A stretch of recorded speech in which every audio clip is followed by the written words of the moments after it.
It's a beautiful morning in the Maryland countryside, and a youth group from Park United Methodist Church in Bloomfield, New Jersey, is about to get their first look at the Brethren Service Center. With them, they've brought more than 500 health or hygiene kits, the fruit of months of organizing and work in their local congregation and community. And in a way, delivering these kits feels like the end of a journey. But it's only the beginning of a long journey for these kids to reach those in need. And for these young people, the beginning of a lifetime of faith, community, and service. Jay Clapp and Krista Connolly spearheaded their congregation's efforts. Through the past couple of months, we have been collecting health kits to raise for Church World Service to send to Liberia, Monrovia, and Iraq. We talk a lot about it in church. I remember Krista getting up there and speaking in front of everyone. Every Sunday, I went up there and made an announcement saying that we were doing this and that we wanted everybody to help us out and make as many health kits as you could. And every week I went up there and said it, and then in church we had a lot of like the special offerings or stuff. People would put money into the plate and that would go towards our health kits. So we had a goal to make 500 health kits. Church World Service kits date back to the mid-60s, and since then have evolved into a highly effective program organized around standardized kits designed to meet the needs of displaced and marginalized people in a variety of crisis situations. The school kit contains the materials needed for children to pursue their studies, whether in a refugee camp in Serbia or a remote village in Africa. The hygiene kit provides personal hygiene supplies and can be a lifesaver where basic sanitation is unavailable. The baby kit makes a newborn's first moments and days in the world soft, warm, and inviting, even when their family circumstances are difficult.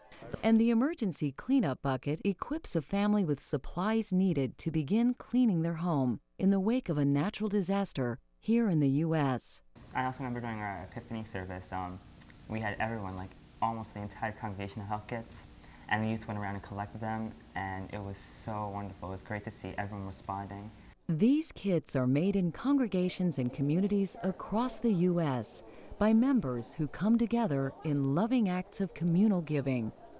Each kit is a tangible prayer offered in the hope that somewhere, some one person's burden might be lightened, some one person's suffering might be eased, some one person's hope might be rekindled.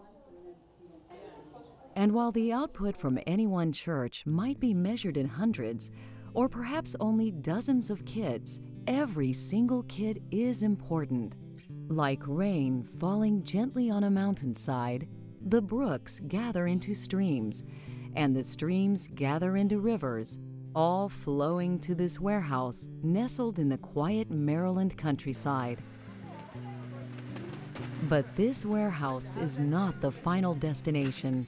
If it is a mighty river of love that flows into this place, then this warehouse is but a reservoir for that love, a place that it might rest and gather its strength before continuing its journey to reach those most in need.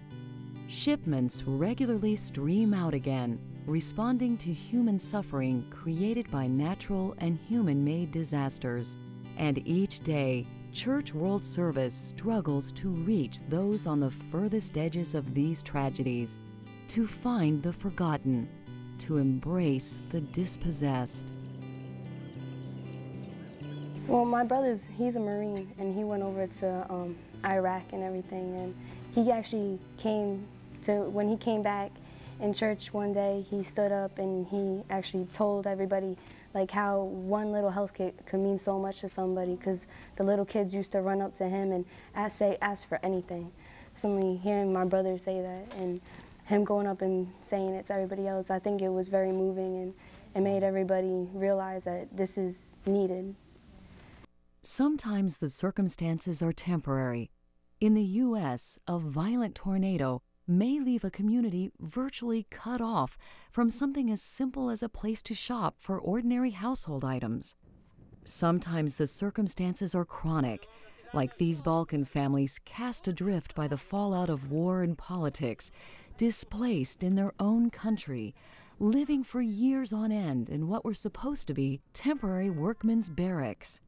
Sometimes the circumstances are the product of human cruelty, such as these Roma children who make their homes in a garbage dump outside of Belgrade, cut off from society by their names and skin color.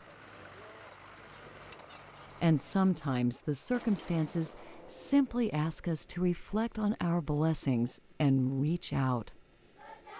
Kenya, a land of stunning natural beauty and heartbreaking poverty.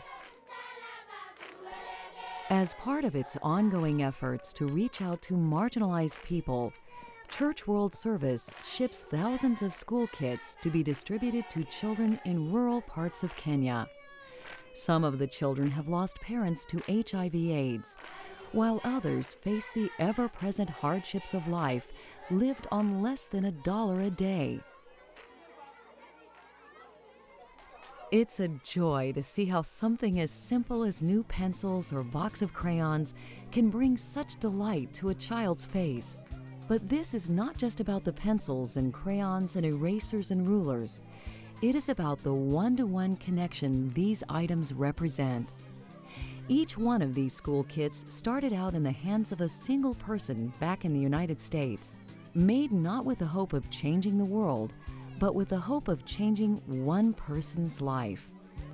And so, as a child opens her bag and finds these small but precious objects, a prayer made half a world away is now answered. I really enjoy helping others and helping them out when they need help, because I'm so well off, and I just feel giving back to everybody else. And working here, it's like you're spiritually connecting with people over there. We all want the same things, the same goals, and we're trying to help. And I think that by doing this, this definitely spiritually connects me to them. Even though I haven't actually been there and touched them and actually experienced what they've experienced, their hardships, I feel like on some level I am closer to them, and that we have me that spiritual connection. Tragedies move in and out of the headlines, but the need for Church World Service kits is unceasing.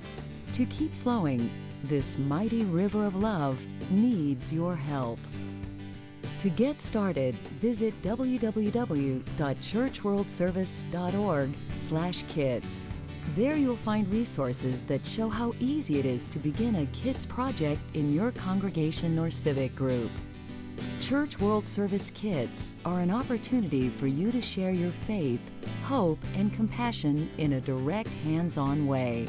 Offered in love, each kit is a chance for you to share a connection with the person who receives it. Church World Service Kits, a way to change the world, one person at a time.